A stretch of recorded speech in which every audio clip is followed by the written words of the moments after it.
Para salvar su empresa familiar de la quiebra, vendí en secreto las joyas de mi madre, un tesoro de valor incalculable. Le di el dinero y a cambio recibí su desprecio y sus golpes. Creían que yo era una pobretona sin nada, fácil de humillar. No sabían que el imperio de mi padre valía 1000 veces el suyo. Estaban a punto de descubrir el verdadero significado de la palabra deuda. Antes de continuar, suscríbete al canal y cuéntanos desde dónde estás escuchando en los comentarios. Mi nombre es Sofía.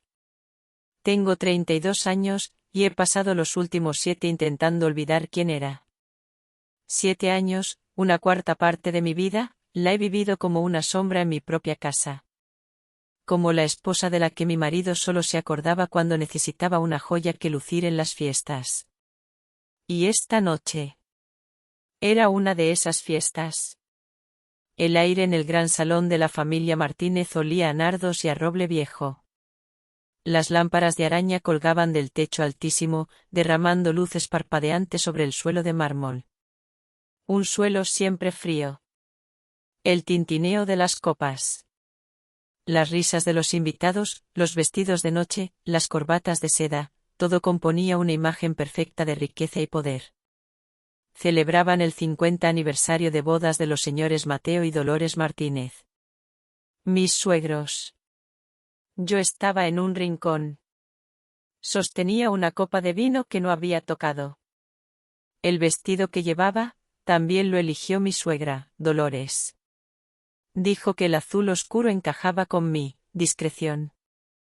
Yo sabía que era su forma elegante de llamarme insignificante. Mi marido, Javier, estaba en el centro del grupo. Se le veía impecable con su traje hecho a medida. Reía. Hablaba. Levantaba su copa. Pero sus ojos nunca me buscaron. En 7 años, me había acostumbrado a eso. Todo empezó cuando mi suegra levantó el brazo. En su cuello brillaba un collar de diamantes. Sofía, acércate, hija. Su voz resonó, cortando el murmullo general. Todas las miradas se giraron hacia mí. Sentí que me ardían las mejillas, pero mantuve la calma mientras caminaba hacia ella. Mira. El regalo de aniversario que me ha hecho mi marido. ¿Qué te parece? Preguntó, pero su mirada estaba fija en la multitud, como si buscara su aplauso. Miré el diamante central. Era grande, y muy brillante. Pero 7 años en esta jaula de oro no habían borrado los casi 20 que mi padre, Ricardo Serrano, me enseñó a valorar estas cosas. Sonreí, de la forma más suave que pude. Es precioso, madre. Solo que, parece que la talla de la piedra principal es un poco irregular para un estándar de alta joyería. Lo dije en voz baja. Lo suficiente para que solo ella me oyera. Pero el silencio se hizo a nuestro alrededor. De repente, la sonrisa de Dolores se congeló en sus labios. Su rostro pasó de la suficiencia a la furia. ¿Qué quieres decir, Siseo? ¿Insinúas que mi marido me ha regalado una falsificación? No quise decir eso, madre. Solo que... No terminé la frase. Javier ya estaba a mi lado. No me preguntó. No me miró. Miró a su madre, y luego se volvió hacia mí. Sus ojos eran 2 trozos de hielo. ¿Qué acabas de hacer?, susurró, con la voz cargada de amenaza. Has dejado a mi madre en ridículo delante de todo el mundo. Me agarró del brazo. Con fuerza. Intenté explicarme, pero no escuchaba. Me arrastró a través de la multitud atónita, fuera del salón, hasta el despacho de su padre. La pesada puerta de roble se cerró de un portazo detrás de nosotros. No dijo una palabra. Fue hasta su escritorio. Se quitó el cinturón de cuero de los pantalones. Yo me quedé allí, mirándolo. Mi corazón no latía más rápido. No tenía miedo. Dentro de mí solo había un vacío extraño. Arrodíllate, ordenó. No me moví. El cinturón silbó en el aire. Y luego, el golpe seco. Impactó en mi espalda, atravesando la fina seda del vestido. El dolor fue agudo, pero lo que me hizo caer no fue el dolor físico. Fue el sonido de algo rompiéndose. Algo que era lo último que quedaba dentro de mí. Caí de rodillas sobre el mármol. Helado. Otro golpe.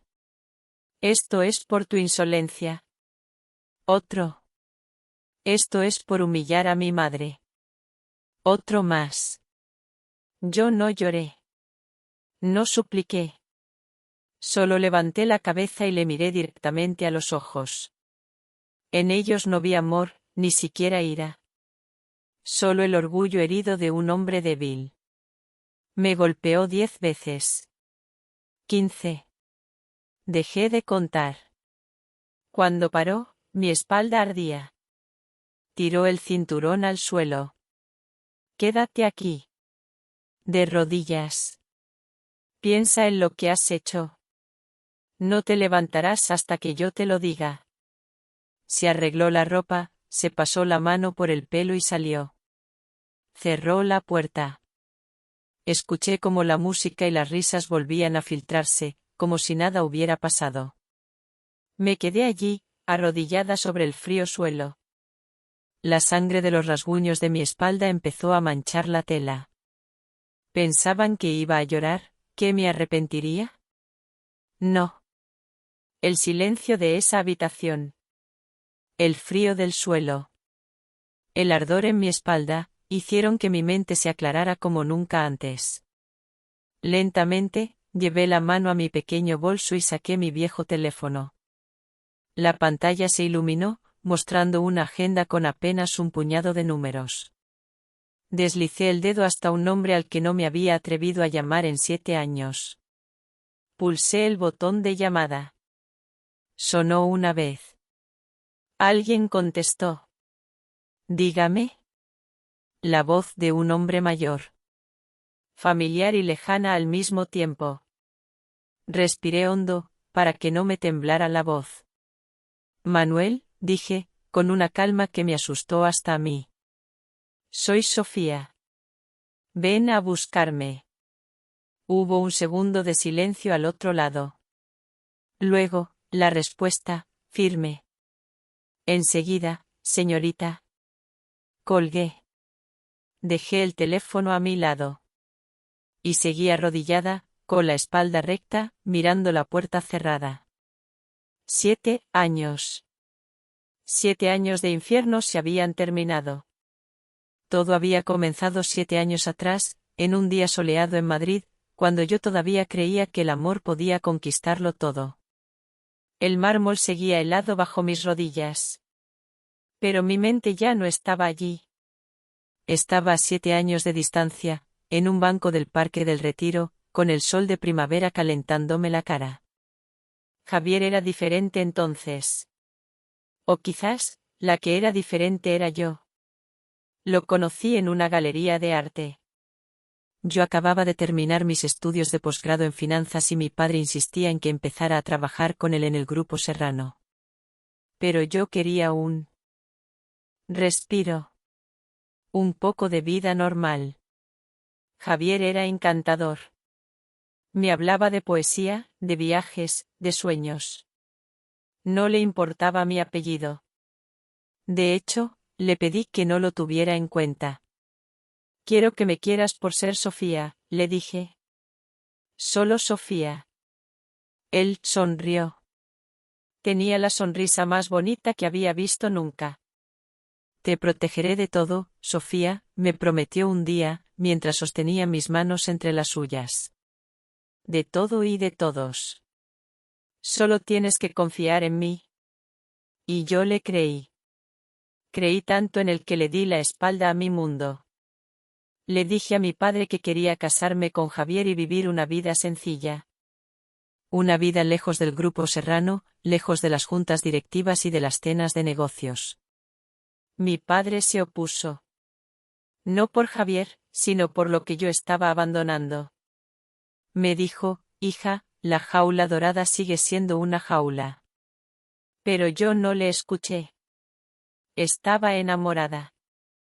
Pensaba que el amor era libertad. ¡Qué ingenua! Los primeros meses fueron soportables. Vivíamos en una casa adosada a la de mis suegros, en una urbanización lujosa. Dolores, mi suegra, me trataba con una amabilidad estudiada. Me enseñaba a llevar la casa, como una Martínez. Me decía qué platos le gustaban a Javier, qué tipo de flores poner en el jarrón del salón, cómo organizar la ropa en los armarios. Al principio, yo intentaba complacerla. Quería ser la nuera perfecta. La esposa perfecta. Pero nunca era suficiente. Si el estofado tenía poca sal, Dolores suspiraba. A Javier le gusta con más sabor, querida. Ya aprenderás. Si el polvo se acumulaba en una estantería que yo no había visto, pasaba el dedo y me lo enseñaba con una sonrisa triste. Hay que ser más meticulosa, Sofía. La imagen de la familia es importante. La imagen. Todo era la imagen. Y luego estaba el dinero. Empresas Martínez era una constructora respetada, pero yo, con mi formación, veía las grietas en sus cimientos. Eran buenos construyendo edificios, pero terribles gestionando sus finanzas. Recuerdo la primera vez que tuvieron problemas. Fue hace unos 5 años. Un proyecto se paralizó y necesitaban liquidez urgente. Javier llegaba a casa cada noche más tenso, más irritable. Apenas me hablaba. Solo se sentaba a cenar, miraba el plato, y se quejaba de que la comida estaba sosa. Una noche, le oí discutir por teléfono con su padre. Hablaban de pedir un préstamo que el banco les denegaba. Al día siguiente, fui a un joyero de confianza. Vendí un juego de pendientes y un collar de esmeraldas. Eran de mi madre. Mi padre me los había dado cuando cumplí 18 años. El dinero que me dieron, lo metí en un sobre. Esa noche, durante la cena, se lo di a Javier. ¿Qué es esto?, preguntó, sorprendido. Gané un sorteo, mentí. Una pequeña lotería en el barrio. No es mucho, pero quizá ayude. Nunca me preguntó el nombre del sorteo. Nunca cuestionó mi suerte repentina. Solo cogió el sobre, contó el dinero y sus ojos se iluminaron. Gracias, Sofía. Eres increíble, dijo. Y me dio un beso en la frente. Esa noche, por primera vez en meses, me sentí útil. Sentí que estaba salvando a mi familia. A nuestra familia. Pero la historia se repitió. 1 año y medio después, otra crisis. Esta vez, vendí un reloj de oro blanco que había sido de mi abuela. Le dije que una amiga a la que le había prestado dinero hacía años, por fin me lo había devuelto. De nuevo, se lo creyó. O fingió que se lo creía. El dinero desaparecía en el agujero negro de Empresas Martínez, y a cambio, yo solo recibía silencio. El agradecimiento de Javier duraba un día. A la mañana siguiente, volví a ser el hombre distante, el que me recordaba sutilmente que yo no era una Martínez de verdad. Que no había traído un apellido importante, ni una dote, ni siquiera un hijo varón a la familia. Dolores era más directa. Una mujer se realiza cuando es madre, Sofía, me decía a menudo, mientras tejía en su sillón. Sobre todo, cuando le da un heredero a su marido. Yo miraba mis manos vacías. Habíamos intentado tener hijos, pero no llegaban. El médico dijo que todo estaba bien en ambos. Simplemente, no ocurría. Para Dolores, la culpa era solo mía. Era otra de mis insuficiencias. Poco a poco, Javier dejó de ser el hombre que me prometió protegerme. Se convirtió en el eco de su madre. Se convirtió en mi carcelero. Ya no me hablaba de poesía. Me hablaba de sus problemas en la oficina, de sus amigos, de sus planes. Planes en los que yo nunca estaba incluida. Y yo me fui apagando. Dejé de opinar. Dejé de sentir. Me convertí en esa mujer de vestido azul oscuro. Discreta. Silenciosa. Invisible. Creía que si aguantaba un poco más, si me esforzaba un poco más, él volvería a ser el Javier del Parque del Retiro. Creía que mi sacrificio, al final, valdría la pena. El ardor en mi espalda me devolvió bruscamente al despacho. Al frío suelo de mármol. No. No había valido la pena. Todo había sido una mentira. Una mentira que yo misma me había contado durante 7 largos años. La memoria me llevó de nuevo a la fiesta de esa noche. A ese momento exacto. Dolores sostenía el collar de diamantes bajo la luz del candelabro, girando el cuello para que brillara. Era una joya de la familia, me explicó. Una reliquia. La pregunta que me hizo no buscaba una opinión. Buscaba humillarme. Era su forma de decir, esto es algo que tú nunca entenderás, algo que nunca será tuyo. Mi padre siempre decía que la verdad tiene su propio peso. Y que hay que tener cuidado al soltarla. MA, NORTP, NHNGDNGNHNCCTK bien 15 NGCHNI, Cochut con NG Usobitiechun THNGHNG. Madre, es precioso, dije con calma. Pero la talla de la piedra principal parece un poco irregular para un estándar de alta joyería. No fue un insulto. Fue una observación. La observación de alguien que había crecido viendo a su padre negociar con las mejores casas de diamantes de Amberes. Pero para ellos, fue una ofensa mortal. Una prima de Javier, una mujer con más envidia que joyas, se apresuró a echar leña al fuego. Tía Dolores, no le hagas caso, dijo con voz melosa. Está claro que lo dice por celos. Intenta arruinar tu noche especial. Celos. La palabra quedó flotando en el aire. ¿Celosa yo? ¿De qué? ¿De un matrimonio de 50 años basado en las apariencias? ¿De una joya cuya única imperfección era mucho menor que la de la familia que la poseía? Fue entonces cuando Javier me agarró del brazo. Su furia no era por proteger el honor de su madre. Era por su propio orgullo herido. Yo, la nuera silenciosa, la pieza decorativa, me había atrevido a tener una opinión. Una opinión experta. Y eso era imperdonable. El eco de los golpes del cinturón pareció resonar de nuevo en el despacho silencioso. Pero ya no dolía. El dolor se había transformado en otra cosa. Una claridad fría. Una calma absoluta. Escuché pasos afuera. La manija de la puerta giró. La puerta se abrió. Era Javier. Su rostro mostraba una mezcla de fastidio y arrogancia. Ya puedes levantarte, dijo, como si me estuviera concediendo un gran favor. Los últimos invitados se están yendo. No hagas una escena. No me levanté. Ni siquiera le miré. Mi mirada estaba fija en el pasillo, detrás de él. En la figura alta y de cabello canoso que avanzaba con paso firme.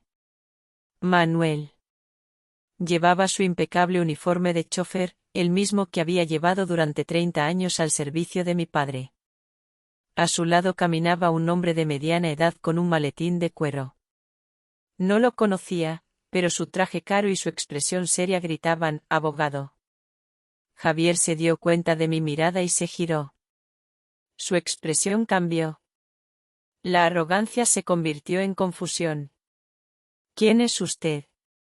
¿Qué hace aquí?, le espetó a Manuel. Manuel no le respondió. Pasó a su lado como si no existiera y se detuvo frente a mí. Se inclinó, no con lástima, sino con un profundo respeto.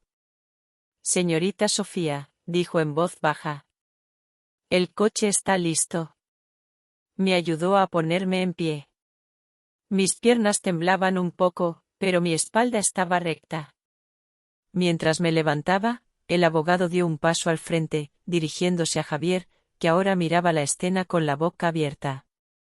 A lo lejos, vi a mis suegros asomarse desde el salón, atraídos por el murmullo. Señor Martínez, dijo el abogado con voz neutra. Mi nombre es Alejandro Vega. Represento a mi clienta en el proceso de divorcio que se iniciará mañana a primera hora. Recibirá la notificación correspondiente. Javier palideció. ¿Divorcio? ¿De qué está hablando? Sofía, ¿qué es este circo? No le respondí. Con Manuel a mi lado, empecé a caminar. Pasé junto a Javier sin mirarle. Salí del despacho y crucé el gran salón, ahora casi vacío. Vi los rostros de mis suegros. Mateo, con la cara desencajada por la incredulidad. Dolores, con los ojos llenos de una furia impotente. En la entrada, un Bentley negro y reluciente esperaba con la puerta trasera abierta. No era una flota de coches. No era un espectáculo. Era algo mucho peor. Era una declaración de poder silenciosa y definitiva. Antes de subir al coche, me detuve y me giré. Manuel se había quedado un paso atrás. Se dirigió a mis suegros, que se habían acercado, temblorosos. Su voz, aunque respetuosa, resonó en el silencio del mármol. Señor y señora Martínez, dijo. He venido a llevar a la señorita Sofía Serrano a su casa. Por orden del señor Ricardo Serrano. Serrano. Hizo una pausa deliberada después de pronunciar el apellido. Mi apellido. El apellido que yo había intentado olvidar durante 7 años. El apellido que ahora caía sobre ellos como una sentencia. Vi cómo el entendimiento, y luego el pánico, se apoderaban de sus rostros. Subí al coche. La puerta se cerró con un sonido suave y amortiguado, aislándome de sus miradas, de sus susurros, de mi pasado. No miré atrás. El coche se puso en marcha, alejándose de la casa que había sido mi prisión. El pasado se quedaba atrás. Un nuevo capítulo de mi vida, un viaje de retribución, acababa de comenzar.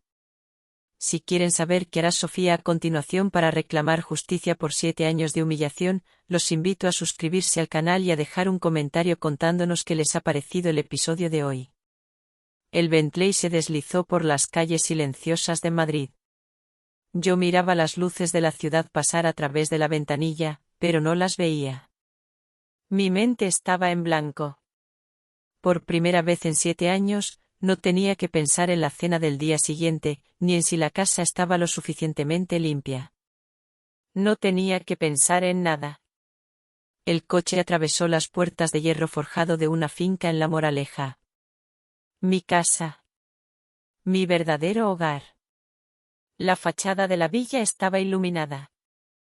Olía a jazmín, el olor de mi infancia. Manuel aparcó frente a la entrada principal. La puerta se abrió antes de que llegáramos. En el umbral, estaba mi padre. Ricardo Serrano. Parecía más viejo.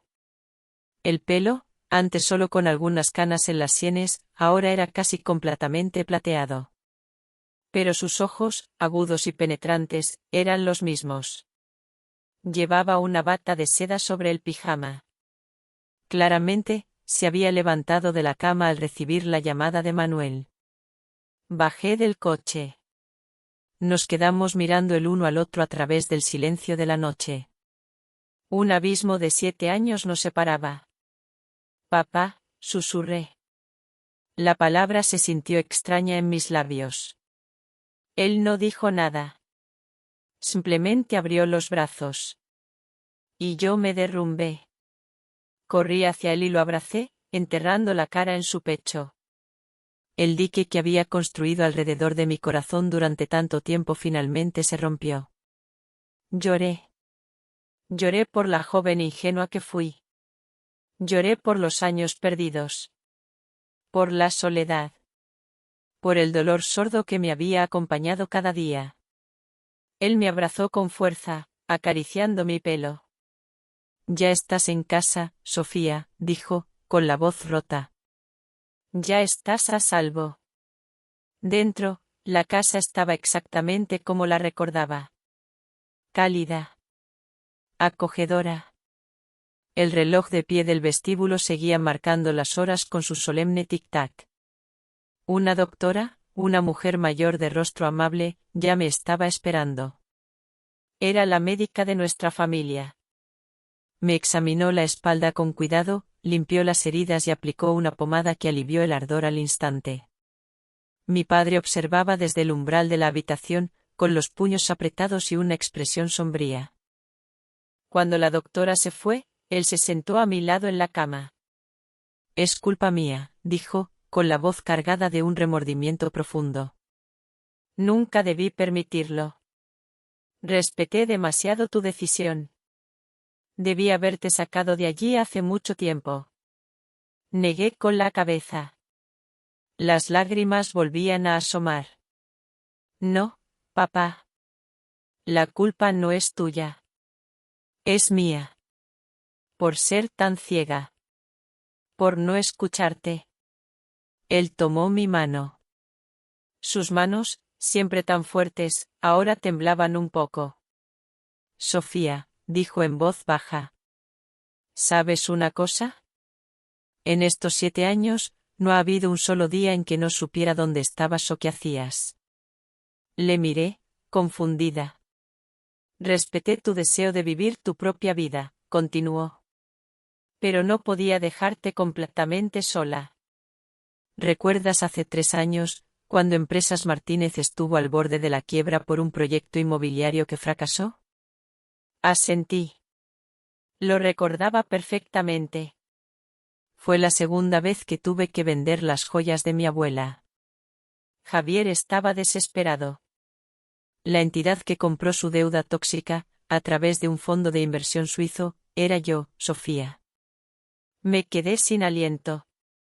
Y hace 2 años, siguió mi padre, cuando tuviste aquella neumonía tan grave. El jefe de servicio del hospital que se ocupó personalmente de ti, es uno de mis mejores amigos. Yo le pedí que te cuidara. Cada palabra que decía era una revelación. Un golpe en el corazón. Resultaba que, en mis momentos de mayor soledad, de mayor desesperación, él siempre había estado allí. En la sombra. Protegiéndome. Un amor silencioso y profundo que yo había ignorado. Papá, ¿por qué no me dijiste nada? Tenía miedo. Miedo de que pensaras que me estaba entrometiendo. De que te alejaras aún más. Solo quería que fueras feliz, hija. Pero me equivoqué.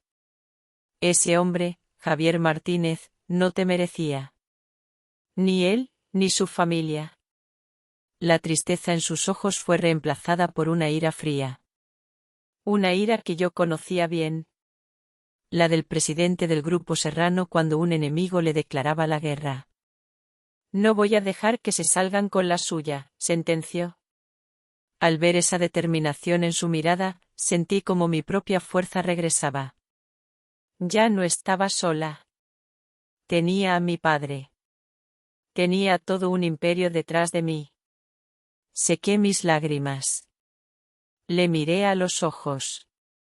Papá, dije, con una voz nueva, firme. Esta vez, déjame luchar a mí. Quiero ser yo quien recupere todo lo que me han quitado. Quiero que paguen por cada lágrima y cada humillación. Mi padre me miró fijamente durante un largo instante. Luego, una lenta sonrisa de orgullo se dibujó en su rostro. De acuerdo, dijo. La hija de Ricardo Serrano nunca ha sido una mujer débil. Haz lo que tengas que hacer. Todo el Grupo Serrano será tu ejército. Tomé mi primera decisión como comandante de ese ejército. Necesito un puesto en el Consejo de Administración, papá. y acceso inmediato al mejor equipo de abogados y analistas financieros que tengamos.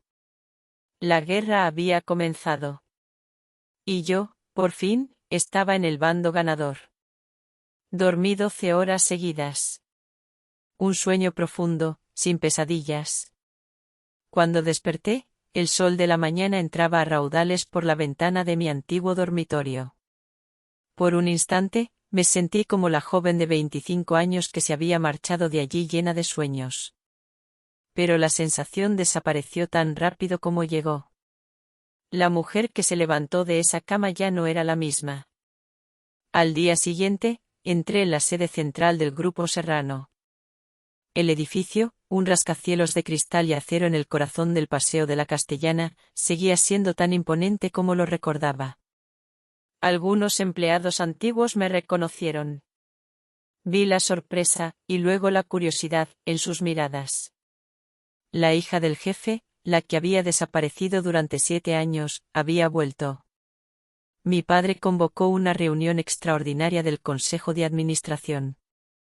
En esa sala, frente a los rostros más poderosos del sector financiero del país, mi padre hizo el anuncio. A partir de hoy, dijo con su vozarrón de líder, mi hija, Sofía Serrano, se reincorpora al grupo como vicepresidenta ejecutiva, a cargo del Departamento de Inversiones y Adquisiciones. Se hizo un silencio denso. Podía sentir las preguntas no formuladas, los juicios silenciosos. Nadie se atrevió a objetar, por supuesto. Pero sabía que tendría que demostrar mi valía. No como la hija de Ricardo Serrano, sino como Sofía. Y mi primer objetivo tenía nombre y apellido. Empresas Martínez. No empecé lanzando un ataque frontal. Eso habría sido predecible. La venganza, aprendí en esos 7 años, es un plato que se sirve frío. Y con estrategia. Mi primer movimiento no fue comprar acciones ni filtrar escándalos. Mi primer movimiento fue buscar un aliado. Recordaba un nombre de las pocas veces que Javier hablaba de la oficina con algo de respeto, casi con fastidio. Luis Romero. El director financiero. Un hombre recto, meticuloso, de la vieja escuela. Javier se quejaba de que era demasiado rígido. Un año atrás, había leído en la prensa económica que el señor Romero había dimitido de su puesto en Empresas Martínez, alegando motivos personales. Sabía que esa era una excusa. Un hombre como él no abandona una carrera de 30 años sin una razón poderosa. Conseguí su dirección.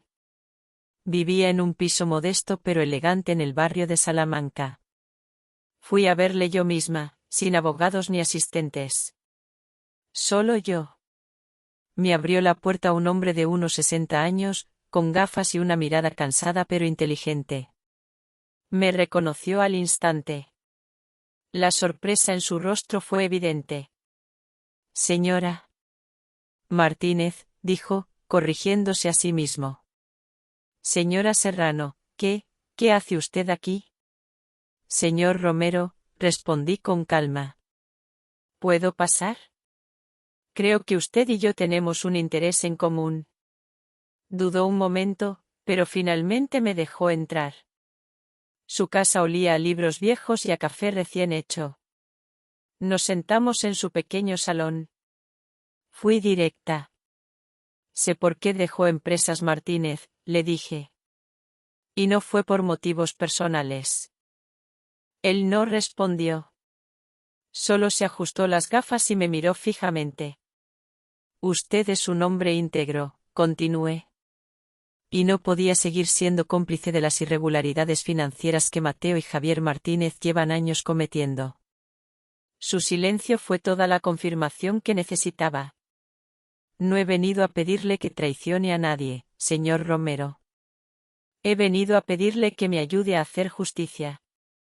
Fui la esposa de Javier durante 7 años. Sé mejor que nadie de lo que son capaces.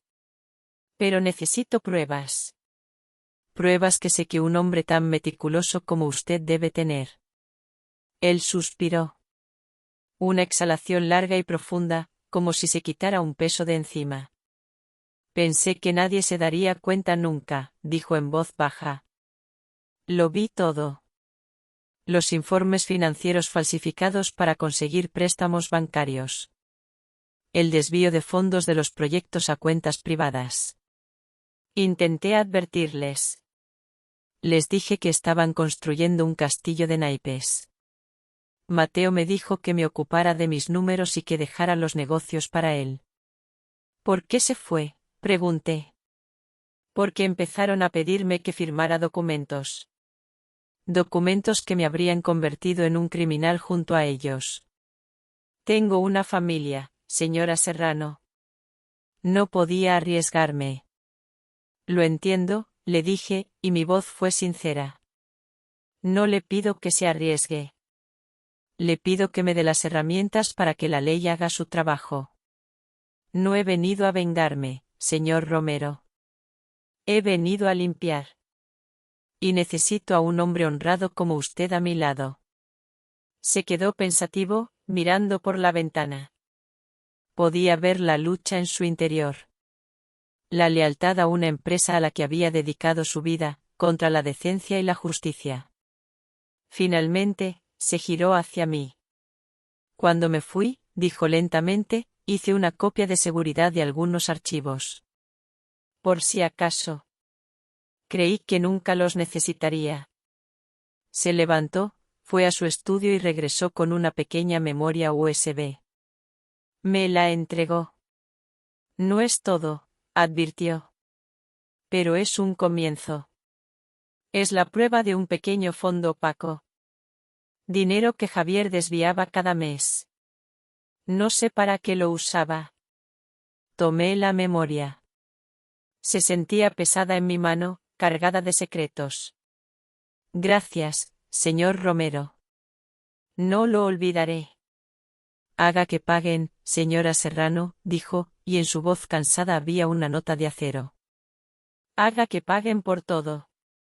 Esa misma tarde, en mi nuevo despacho, mi equipo de analistas y yo abrimos los archivos. Eran hojas de cálculo, transferencias bancarias, un rastro de migas de pan. Seguimos el rastro. El dinero de ese fondo opaco iba a parar a una sola cuenta.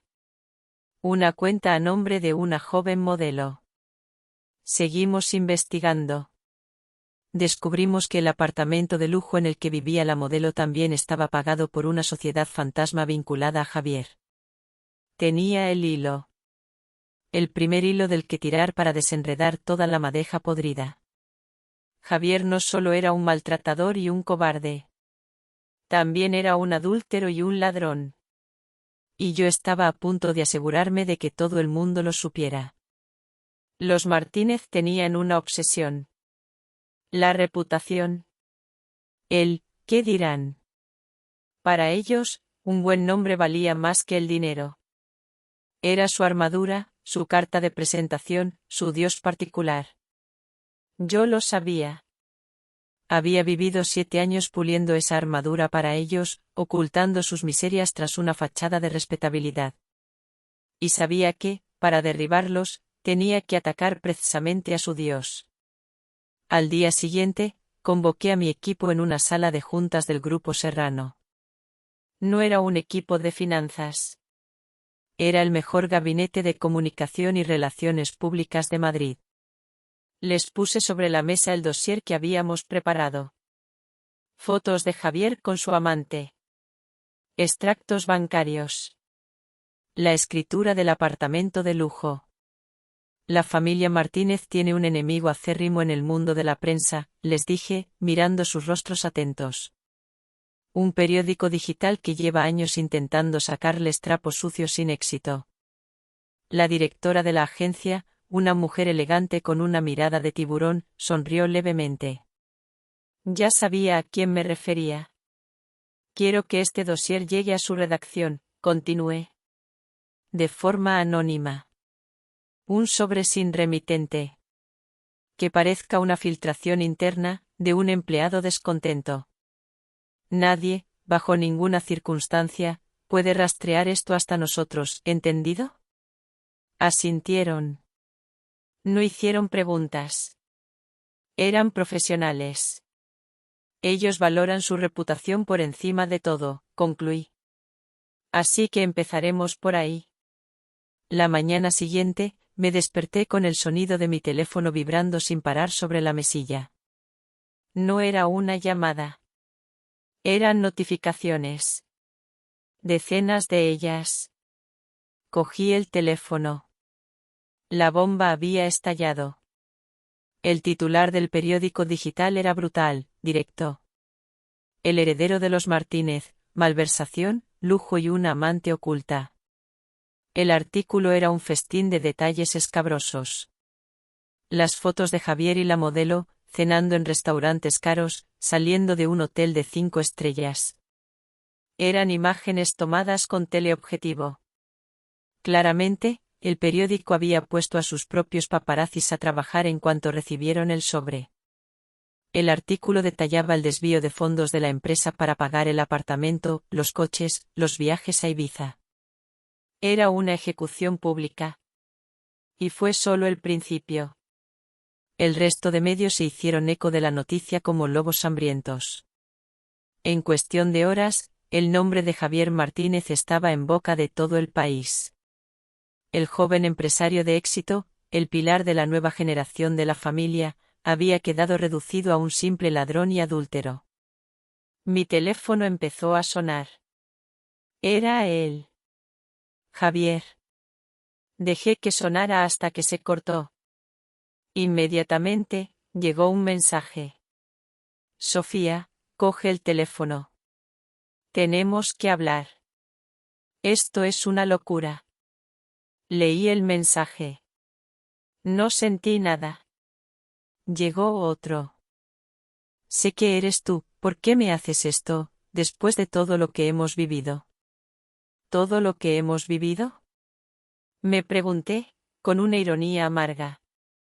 ¿Se refería a las noches de silencio? ¿A los insultos velados? ¿Al cinturón de cuero? Llegó un tercer mensaje. Por favor, Sofía. Te lo suplico. Me van a destruir. A mí. A mi familia. Piensa en mi madre. Por favor. Miré su súplica. La leí 2 veces. Luego, con toda la calma del mundo, bloqueé su número. Más tarde, una de las empleadas de servicio de la casa de mis padres, que tenía una amiga trabajando para los Martínez, me contó lo que estaba pasando allí. El caos.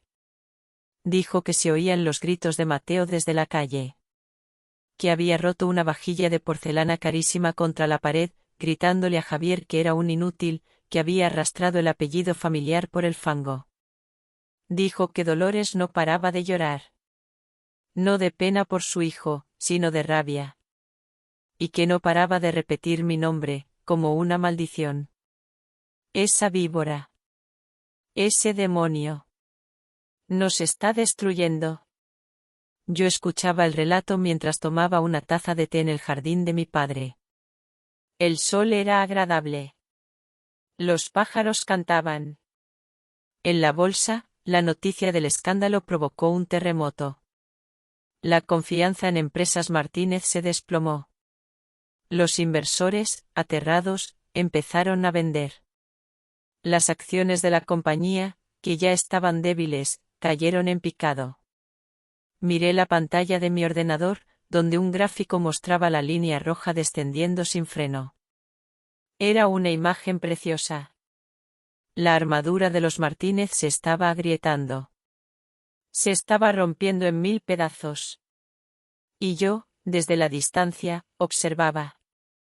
Con calma. Con paciencia. Porque sabía que esa caída era la oportunidad que estaba esperando. La oportunidad para lanzar mi segundo movimiento. Mientras los Martínez intentaban apagar el incendio mediático con comunicados de prensa torpes y negativas poco convincentes, yo trabajaba en silencio. En el mundo de las altas finanzas, el ruido es para los aficionados. Los profesionales se mueven en las sombras. Convoqué al equipo legal de mi padre. El objetivo era claro, crear un fantasma. Una entidad de inversión tan opaca y tan lejana que fuera imposible de rastrear. En menos de 48 horas, nació Geraisen Capital. Registrado en Luxemburgo, gestionado a través de un banco en Zúrich y con una estructura de propiedad tan compleja que parecía un laberinto. Nadie sabría nunca que detrás de ese nombre anglosajón estaba el dinero y la voluntad de Sofía Serrano. Geraisen Capital se convirtió en mi tiburón personal. Un depredador silencioso nadando en las aguas turbulentas del mercado. Y empezamos a comprar. Cada día, mientras el pánico hacía que el valor de Empresas Martínez se desplomara, mi tiburón devoraba paquetes de acciones. Pequeñas compras al principio, para no llamar la atención. Luego, mordiscos cada vez más grandes. Los Martínez, ciegos por su propia crisis, solo veían que sus acciones se vendían. No se preguntaban quién las estaba comprando. Estaban demasiado ocupados intentando salvar su reputación como para preocuparse por salvar su empresa. Durante el día, yo era la vicepresidenta del Grupo Serrano. Una ejecutiva implacable, revisando informes, negociando contratos, demostrándole a mi padre y a su consejo que mis 7 años de ausencia no habían mermado mi instinto para los negocios. Pero por la noche, me convertía en la mente detrás de Geraisen Capital. En mi despacho, con las luces de Madrid a mis pies, seguía en tiempo real cómo mi participación en la empresa de mis enemigos crecía. Un 5%. Un 10%. Un 17%. La sensación de poder era embriagadora. Fría. Calculada. Fue durante esas semanas de doble vida cuando conocí a Adrián. Sucedió en una conferencia sobre innovación en el sector inmobiliario. Yo era una de las ponentes principales. Hablé sobre el futuro, sobre cómo la tecnología podía transformar un negocio tan tradicional como la construcción. Hablé con pasión, con la seguridad que me daba saber de lo que estaba hablando. Hacía años que no me sentía así. Viva. Cuando terminé mi discurso y bajé del estrado, un hombre se acercó a mí. Era alto, con el pelo oscuro y unos ojos grises que parecían analizarlo todo. Debía tener mi edad, quizá un poco más. Llevaba un traje elegante pero sin corbata, una mezcla de formalidad y modernidad. Señorita Serrano, dijo, con una voz tranquila y segura. Soy Adrián, de Innovatech. Su ponencia ha sido brillante. Yo conocía Innovatech. Era la empresa tecnológica del momento en España. Y él era su fundador y presidente. Un genio, decían. Gracias, señor, respondí, extendiendo la mano. Él la estrechó. Su apretón fue firme. No lo digo por cortesía, continuó, sin soltar mi mano todavía. Su visión sobre la integración de la inteligencia artificial en la gestión de activos inmobiliarios es realmente impresionante. Me sorprendió. La mayoría de los hombres que se me acercaban en estos eventos solían empezar con un cumplido sobre mi aspecto o mi apellido. Él, en cambio, había ido directo al contenido de mi trabajo.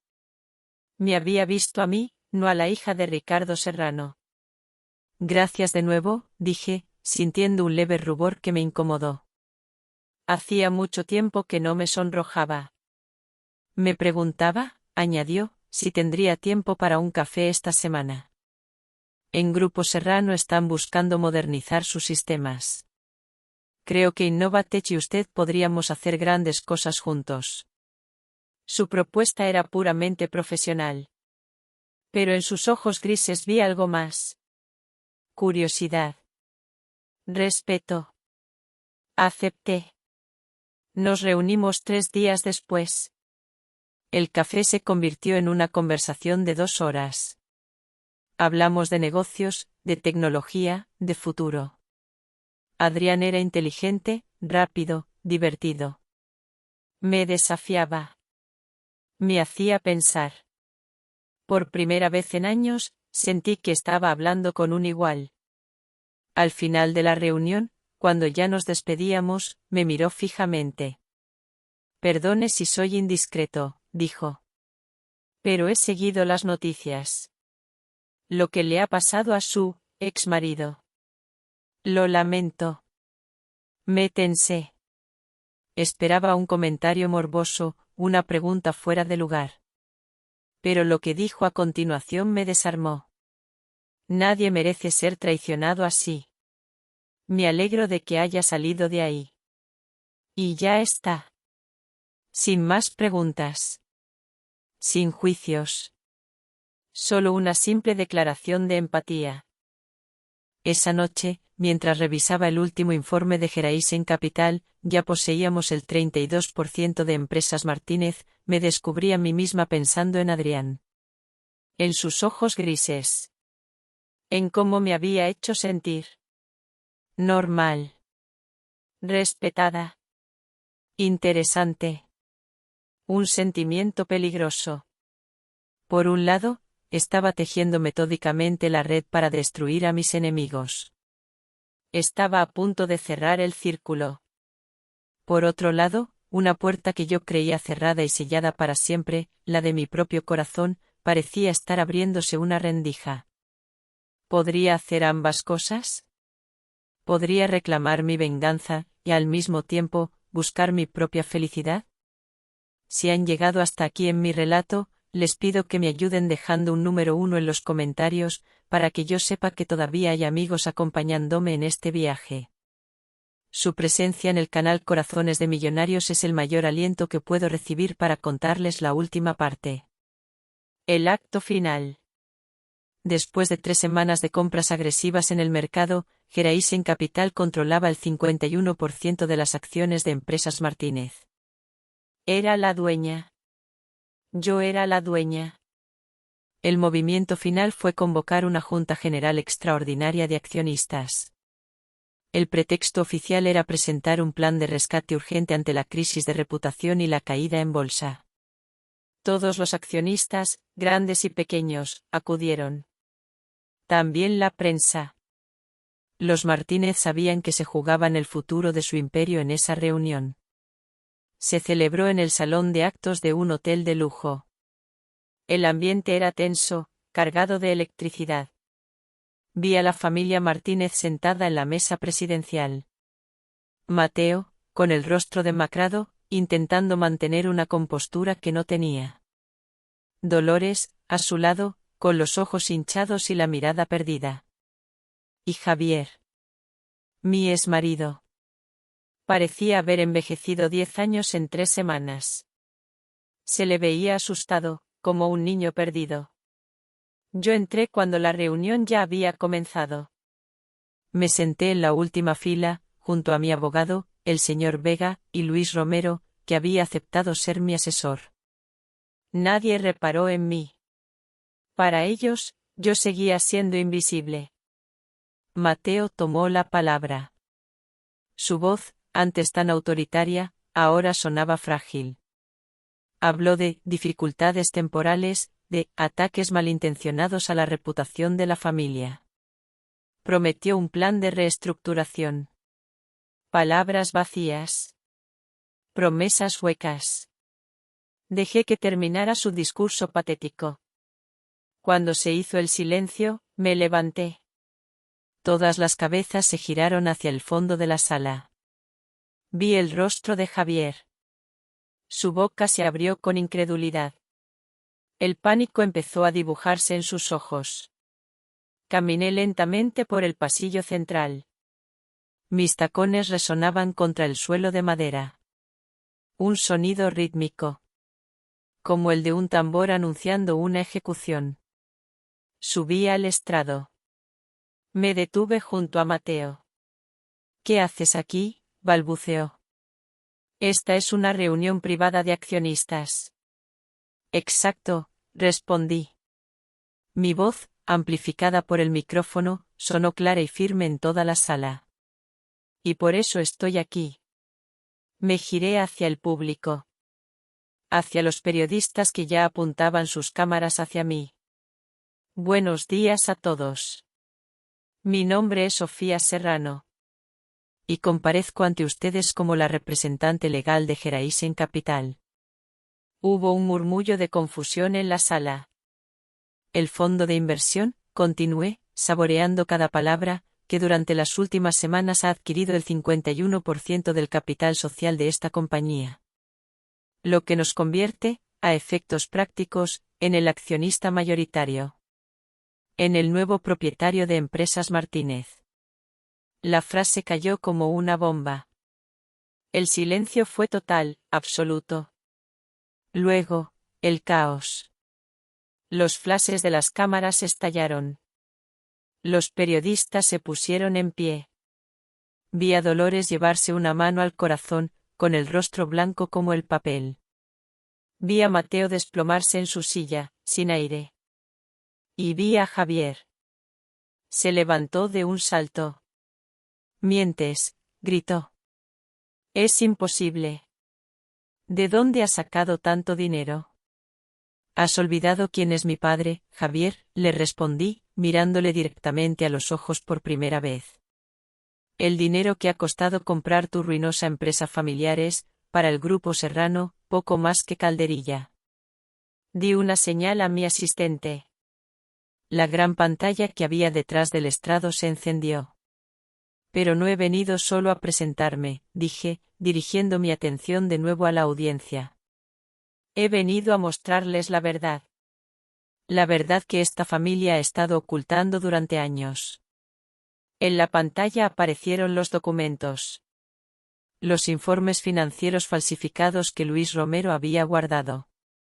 Las pruebas del fraude contable sistemático. Durante los últimos 5 años, expliqué, mientras los documentos pasaban uno tras otro, Empresas Martínez ha engañado a los bancos, a los inversores y a ustedes, sus accionistas. Han construido un imperio sobre cimientos de mentira. Y entonces, llegó el golpe de gracia. Y esta, dije, haciendo una pausa dramática, es la verdadera situación financiera de la compañía. En la pantalla apareció una cifra. Enorme. En rojo. Deuda real, 80 millones de euros. 80 millones de euros. El grito ahogado que recorrió la sala fue unánime. Los representantes de los bancos palidecieron. Los accionistas minoritarios se llevaron las manos a la cabeza. Es una calumnia. Son documentos falsos, gritó Mateo, intentando levantarse. ¿Falsos?, repliqué. Todo este dossier, con todas estas pruebas, fue entregado por mis abogados a la Unidad de Delincuencia Económica y Fiscal hace 1 hora. Supongo que no tardarán en venir a comprobar si son falsos o no. Como si fuera una señal, las puertas del fondo del salón se abrieron de golpe. Entraron varios agentes de la Policía Nacional, uniformados. El tiempo pareció detenerse. Vi a Dolores caer desmayada al suelo. Vi a Javier arrodillarse, literalmente. Se arrastró por el suelo hacia mí. «Sofía, por favor, no», sollozaba como un niño. «Lo siento, por todo, sálvame». Le miré. Arrodillado. Roto. Patético. No sentí nada. Ni pena, ni satisfacción. Nada. Los agentes subieron al estrado. Un inspector leyó sus derechos a Mateo y a Javier. Les pusieron las esposas. Los flashes de las cámaras inmortalizaron el momento. La caída de la dinastía Martínez. Se los llevaron. Arrastrando a un padre derrotado y a un hijo que no paraba de llorar. El salón era un caos de gritos, preguntas y cámaras. Y yo estaba en el centro de todo. Sola. Lo había conseguido. Había ganado. Había destruido a los que me destruyeron a mí. Entonces, ¿por qué? ¿Por qué, en el momento de mi mayor triunfo, lo único que sentía era un inmenso, un absoluto, un aterrador vacío? La venganza, descubrí, deja un eco. Un silencio ensordecedor. Después de la junta, después de los titulares y de las detenciones, me encontré sola en la cima de un imperio en ruinas. El imperio que yo misma había conquistado. Lo primero que hice fue cambiarle el nombre. Empresas Martínez murió ese día. En su lugar, nació Sol Invictus. El Sol Invicto. Un nombre que era una promesa. Una promesa de renacimiento. Me sumergí en el trabajo. Había que renegociar la deuda de 80 millones de euros con los bancos. Había que tranquilizar a los empleados, a los proveedores. Había que limpiar años de mala gestión y corrupción. El trabajo me sirvió de refugio. Llenaba el vacío que la venganza había dejado. Pero el pasado no había terminado conmigo. La familia Martínez era grande. Y aunque la rama principal había caído, quedaban las ramas secundarias. Las que habían vivido a la sombra, carcomidas por la envidia. Empezó con cosas pequeñas. Una mañana, encontré las 4 ruedas de mi coche rajadas en el aparcamiento de la oficina. Lo achaqué a un acto de vandalismo cualquiera. Unos días después, uno de mis directivos de confianza fue asaltado en la calle por 2 hombres que le dieron una paliza y le robaron la cartera. Parecía un robo común. Pero luego, llegó el paquete. Un paquete sin remitente, entregado por un mensajero anónimo en mi despacho. Dentro, había una muñeca de porcelana. Estaba destrozada. El vestido rasgado, el pelo arrancado. Tenía alfileres clavados por todo el cuerpo. Y una nota, escrita con tinta roja. Tú serás la siguiente. El frío que sentí no fue por el miedo. Fue por el hastío. ¿Es que nunca iba a terminar? Esa misma tarde, recibí una llamada. Era Adrián. ¿Estás bien?, preguntó. Su voz sonaba preocupada. He leído en las noticias lo del incidente de tu directivo. Y me he enterado por un contacto de lo del paquete. Por un momento, quise decirle que estaba bien. Que todo estaba bajo control. La vieja Sofía, la que nunca pedía ayuda, estaba a punto de responder. Pero algo había cambiado. No, Adrián, dije, y mi voz se quebró un poco. No estoy bien. Hubo un silencio al otro lado de la línea. Voy para allá, dijo. Y colgó. Llegó a mi despacho en menos de media hora. No me trajo flores ni palabras vacías. Trajo consigo a 2 de los mejores expertos en seguridad de su empresa. Mientras yo le contaba todo, uno de ellos revisaba mi oficina en busca de micrófonos y el otro analizaba mi teléfono y mi ordenador en busca de software espía. Adrián me escuchaba en silencio, con sus ojos grises fijos en mí. No me interrumpía. Solo escuchaba. Cuando terminé, me sentí más ligera. Como si al compartir el peso, este se hubiera reducido a la mitad. No es Mateo, dijo Adrián, una vez que sus hombres salieron. Desde la cárcel no puede organizar algo así. Tiene que ser alguien de fuera. Alguien con acceso a dinero y con mucho odio. Sus expertos no tardaron en encontrar pistas. Las llamadas anónimas que había estado recibiendo provenían de teléfonos prepago, pero el análisis de las antenas de telefonía lo situaba siempre cerca de la misma zona. La misma zona donde vivía Carlos Martínez. Carlos. El primo de Mateo. Un hombre gris, mediocre, que siempre había vivido a la sombra de su primo más exitoso. Recordaba haberle visto en las fiestas familiares, siempre en un rincón, con una copa en la mano y una mirada resentida. Es él, dije. El odio de los mediocres es el más peligroso. Entonces, vamos a tenderle una trampa, dijo Adrián. Su voz era tranquila, pero sus ojos brillaban con una determinación feroz. El plan fue sencillo y arriesgado. Filtramos a la prensa económica el rumor de que Sol Invictus estaba a punto de firmar un contrato millonario con un fondo de inversión extranjero. un contrato que salvaría la empresa definitivamente. La firma, según el rumor, se llevaría a cabo de forma discreta, en una villa a las afueras de Madrid. Y para cerrar los últimos detalles, yo iría allí. Sola. Por la noche. Era el cebo perfecto para un depredador cobarde. La noche señalada, conduje hasta la villa. Estaba vacía, oscura. Por dentro, mi corazón latía con fuerza, pero por fuera, aparentaba calma. Sabía que no estaba sola. El equipo de seguridad de Adrián y la policía, a la que habíamos alertado, rodeaban el perímetro en la oscuridad. Entré en la casa. Esperé. No tardaron en llegar. La puerta principal se abrió de una patada. Eran 3 hombres, con pasamontañas. Liderados por Carlos. Le reconocí al instante, a pesar de que intentaba ocultar su rostro. Vaya, vaya, dijo, con una voz temblorosa que intentaba sonar amenazante. La gran Sofía Serrano.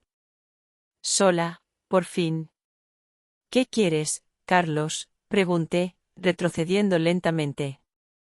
Quiero lo que es mío. Lo que le robaste a mi familia, gritó. Vas a firmar un documento transfiriendo todas tus acciones a mi nombre. Y luego, tendrás un pequeño accidente.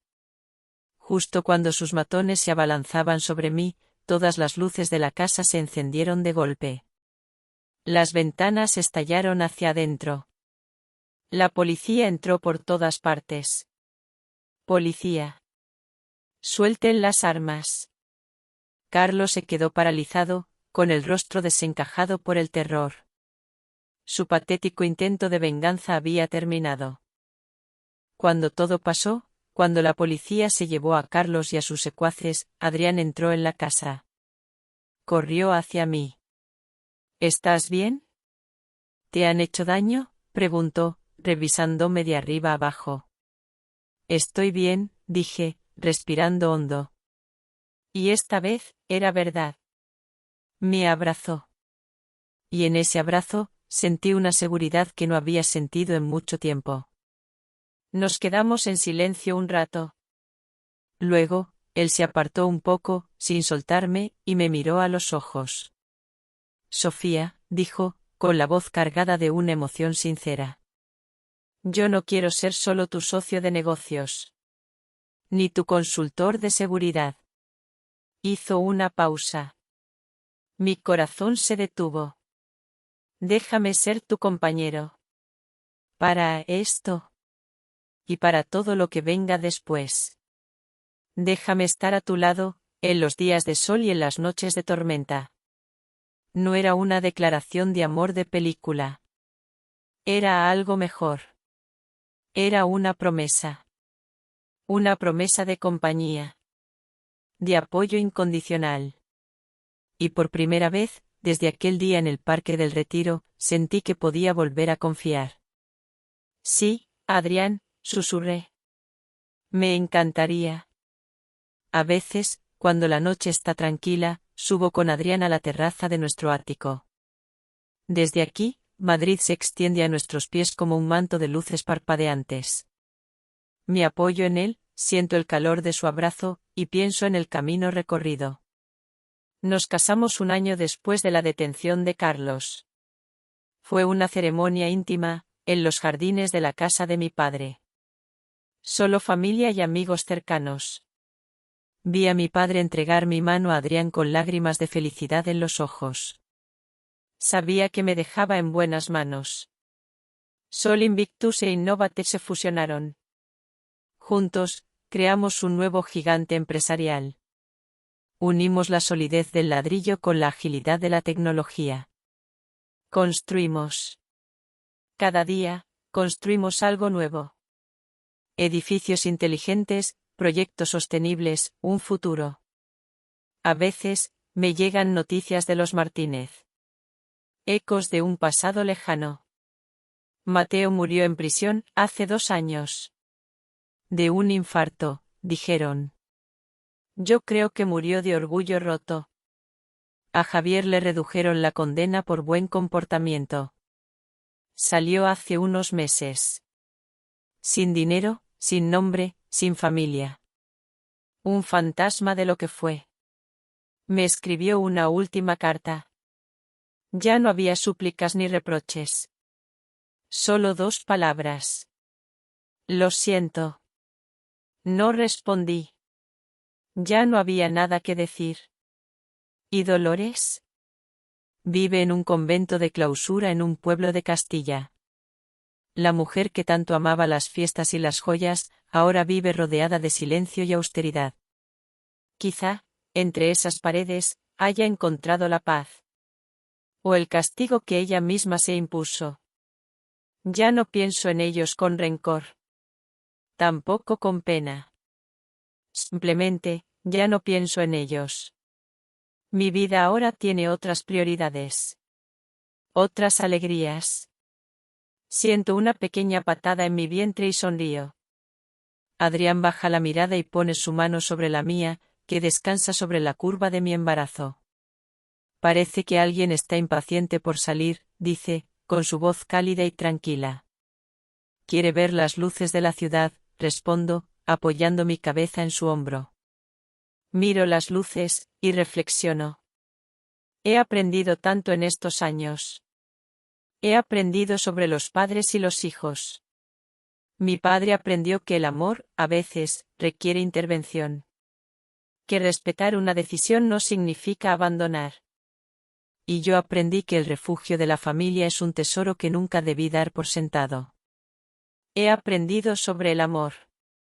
Antes pensaba que amar era sacrificarse, anularse a uno mismo por la otra persona. Estaba equivocada. El amor verdadero no te pide que te hagas más pequeña. Al contrario, te impulsa a crecer, te da alas para volar más alto. Te eleva, no te hunde. Y he aprendido sobre la naturaleza humana. Vi cómo el dinero y el poder pueden corromper a las personas, convertirlas en monstruos egoístas. La venganza me sirvió para liberarme de una carga, para reclamar justicia. Fue necesaria. Pero no me trajo la felicidad. La felicidad la encontré después. La encontré al levantar de sus cenizas una empresa en ruinas.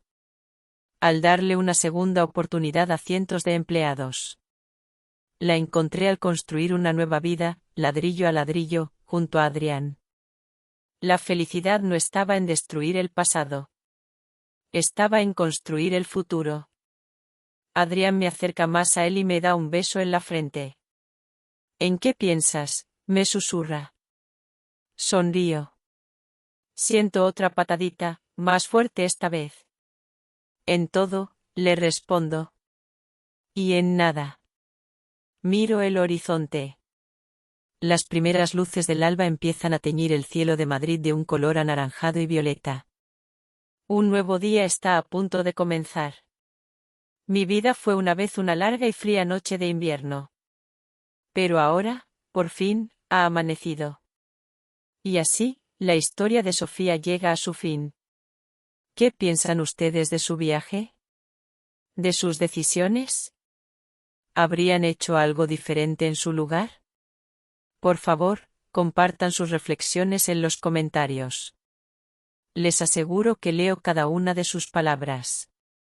Si esta historia les ha hecho pensar o sentir algo especial, no olviden dejar un me gusta, compartirla con alguien a quien crean que también podría conmover, y por supuesto, suscribirse al canal Corazones de Millonarios para no perderse los misterios que están por venir.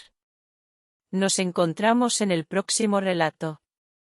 Y quién sabe, la próxima vez, la historia podría ser la suya.